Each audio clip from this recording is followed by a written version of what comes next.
All right, guys, something important to address because this used to be me. And I saw this as a recent comment and thought, oh my gosh, I remember when that was me. And it was really, really difficult. And that was more specifically when I was in a narcissistic relationship because you are at a you're in a very, very messy relationship. You're in a relationship that's riddled with lies, it's riddled with manipulation, that's riddled with guilt, that's riddled with shame, with blame. And so much of that shame and blame and manipulation is going on within you. So it's going on within you. It's going on within the relationship and it's going on within them. So it's perpetuated from every angle. That is why number one is awareness of the type of relationship that you're in and getting out of it safely. And then number two, awareness of the type of relationship patterns and behaviors that you have with yourself, that you have, that you own, that you claim, those things that you can change, those things that you can do something about. And you can do something about the way that you handle text messages. But if you're someone who is riddled with anxiety, riddled with mistrust, with guilt, with blame, and entering into conversations. Maybe you're wanting to bring up a topic or a subject that's important to you, and you're being ignored, and that person is not responding quickly enough. And maybe it's not ideal, but this form of communication is happening over text messaging, right? This little guy right here that we are all glued to. So if you are sending a text message and then you're sitting there waiting for the response, and that response triggers you, that's troublesome. It should not have that much power over you, this device or that response, or even in the waiting for that response. Waiting for a response should not have that much power over you, but for so many people it does.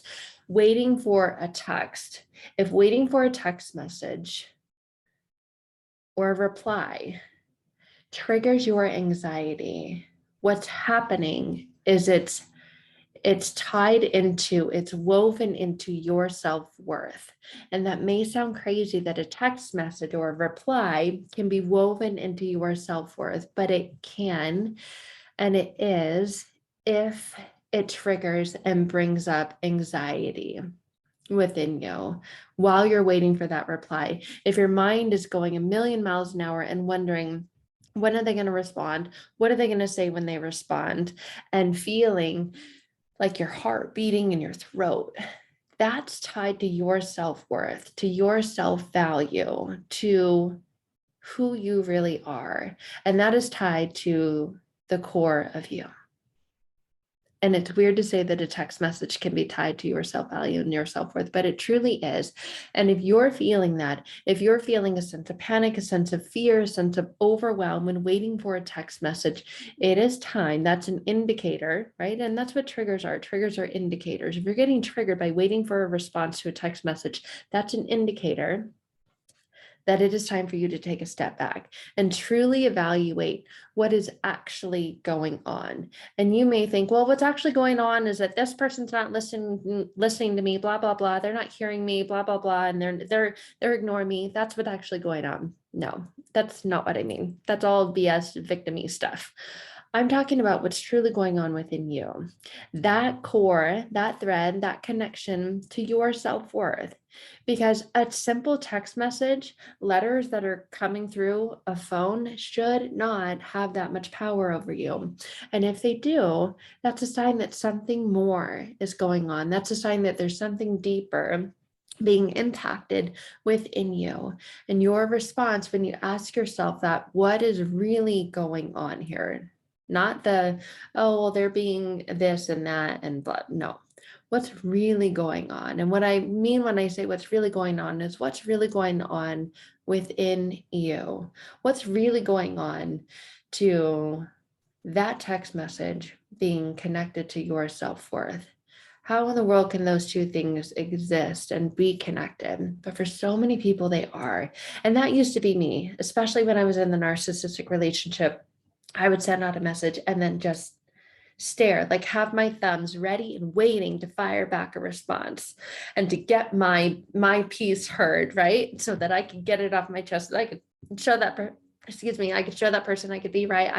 I could tell them what's up, right? So that I received that external and false sense of validation, appreciation, so that for just a blip, just for a moment, I felt seen, I felt heard, I felt understood, I felt connected. Because that's what these things do. These devices, they connect us. They do an incredible job at connecting us. But you should not be connected to anxiety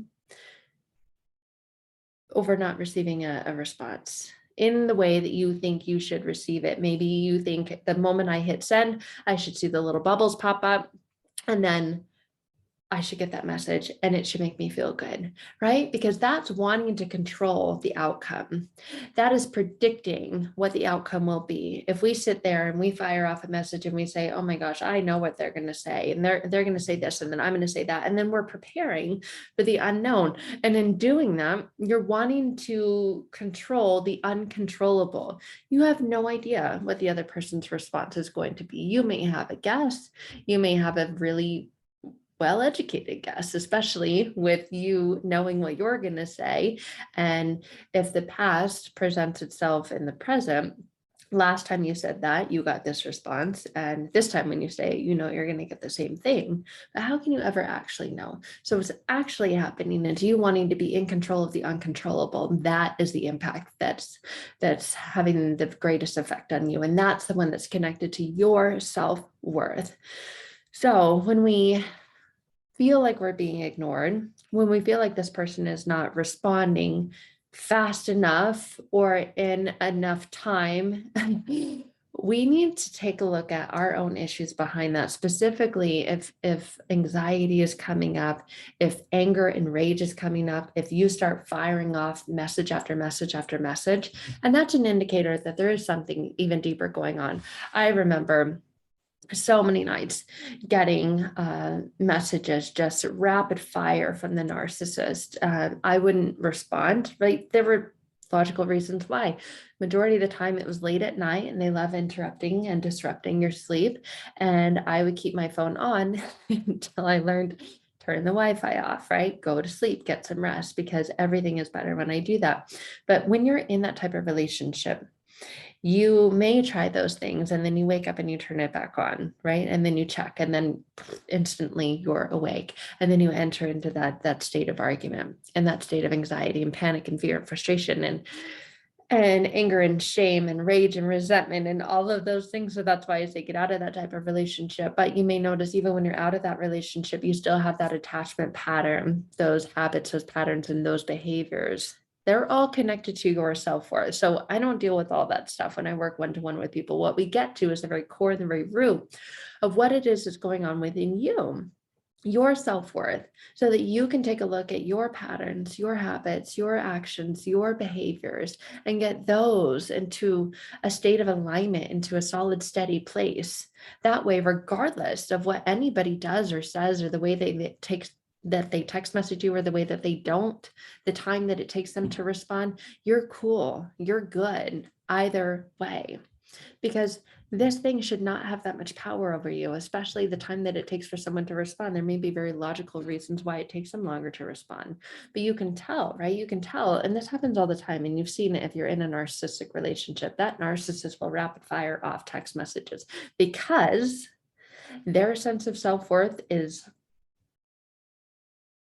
about that big.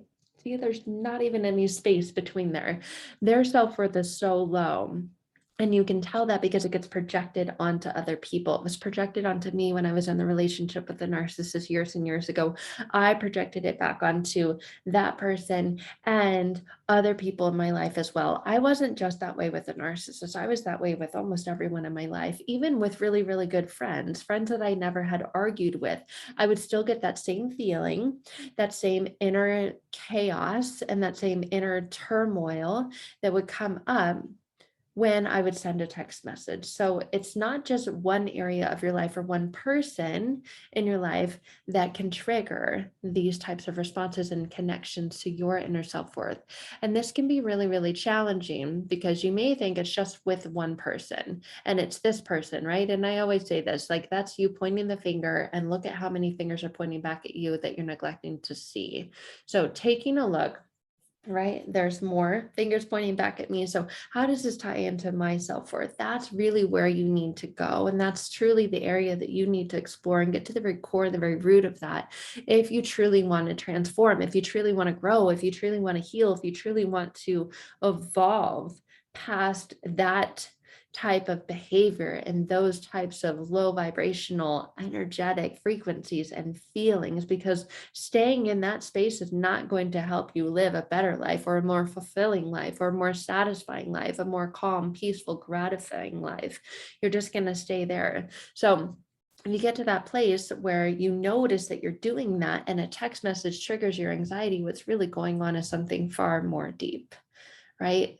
It's a connection to your self-worth, because anyone should be able to text message you back or not text message you, and you're just cool until either way. But if you need some information, you should be able to easily pick up the phone without fear of, oh my gosh, what are they going to say? Are they going to be mad at me? And trying to control the outcome. So if that's where you're at and you are plagued or riddled with that type of anxiety over this type of device and that type of interaction and exchange, I highly, highly encourage you to look into that more deeply. And if you're wondering how, what do I do, where do I start, and you realize like it's not just that, that's one of a million things that you do, that's one of a million events that causes and triggers that anxiety inside of you, but it happens all the time in all relationships in every way, then what's it worth to you to keep it? And what would it be worth to you to change it and to not have that experience anymore? It's not a very fun one.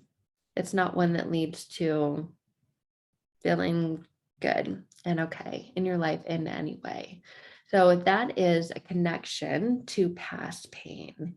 And it is so powerful when you get to the very core and the very root of that, using your unconscious mind, not just what you think it is, not what you think causes it or triggers it. That's part of it, but that's just surface level stuff. When you get to the very core and the very root of it,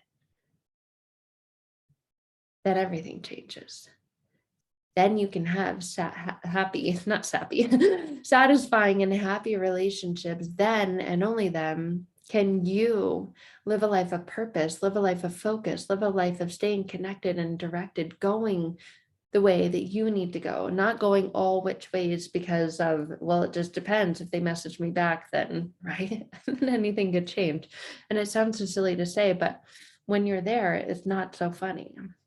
So if you're there and you're getting triggered by a text message and you're realizing, wow, this really shows up in every area of my life and I'm tired of it, and I really don't know what causes it. I know it's more than that. And this message and this video is resonating with you, and you're truly feeling this connection to it may be something more. It may have to do with my self-worth, but how could a text message have to do with my self-worth? Well, I'm here to tell you that it can, and it does. I see it all the time. I see it with the people that I work with. I see in the old version of myself who used to do that, who used to never get more than 2 hours of sleep a night. And that was intermittent. That was on and off. And that was all because of this little guy right here and the replies or the lack of replies. So if that has that much control over your life, there's something more, there's something greater. And there's a self-worth that needs to be explored, transformed, and healed so that you can go on living a much greater life. So you can find more information about transformational healing, about transforming past pain to present power, and about exactly what steps to take, what to do, where to start, how to begin, so that you're no longer controlled by that sense of feeling out of control.